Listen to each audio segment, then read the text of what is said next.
সচিবালয়ে কর্মরত কর্মকর্তা কর্মচারী এবং মন্ত্রণালয়ের আওতাধীন দফতর ও সংস্থার অনুমোদিত ব্যক্তি ছাড়া অন্যদের প্রবেশে ফি আরোপ করতে যাচ্ছে সরকার। জেলা উপজেলা পরিষদের চেয়ারম্যান ও পৌরসভার মেয়রদেরও দিতে হবে এই ফি।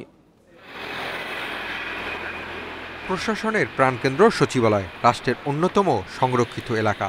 এতদিন বিভিন্ন মন্ত্রণালয় থেকে ফ্রি পাস নিয়ে সচিবালয়ে ঢোকা গেলেও এবার এই গুরুত্বপূর্ণ এলাকায় প্রবেশের জন্য ফি নির্ধারণের পরিকল্পনা করছে সরকার। পরিকল্পনা অনুযায়ী মন্ত্রণালয়ের আওতাধীন দপ্তর সংস্থার অনুমোদিত ব্যক্তিদের প্রবেশ ফি লাগবে না, তবে অন্য সরকারি কর্মকর্তা কর্মচারীদের বছরে দিতে হবে ৩,০০০ টাকা। জেলা উপজেলা পরিষদের চেয়ারম্যান ও পৌরসভার মেয়রদের ক্ষেত্রে এই ফি ২,৫০০ টাকা, আর বেসরকারি ব্যক্তিদের ৫,০০০ টাকা ফি আরোপের প্রস্তাব করা হয়েছে। অন্যদিকে সচিবালয়ে বেসরকারি গাড়ি প্রবেশে বছরে সর্বোচ্চ ১০,০০০ টাকা ফি আরোপের প্রস্তাব করা হয়েছে। গত মাসে এ বিষয়ে প্রস্তাব অর্থ মন্ত্রণালয়ে পাঠিয়েছে জননিরাপত্তা বিভাগ। যারা নেবেন অর্থটা তারাই দিবেন, এইরকমই আমরা মনে করছি। সেই জন্যই অর্থ মন্ত্রণালয়ে এটা পাঠিয়ে দেওয়া হয়েছে। আমরা তার ডিসিশন অপেক্ষায় আছি।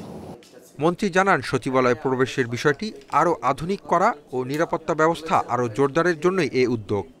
আরও স্মার্ট, আরও যুগোপযোগী, আরও নিরাপত্তা সম্বলিত বিষয় ফিচারগুলি যেন থাকে, সেই জন্যই সাজেশন আসছিল। সেই জন্য করতে হলে আমাদের কিছু অর্থের প্রয়োজন হয়ে যায়। যেমন আমাদের এখানে ছবি তো থাকবেই, তার সঙ্গে চোখের আইরিশ দেওয়া থাকবে, ফিঙ্গারপ্রিন্ট থাকবে।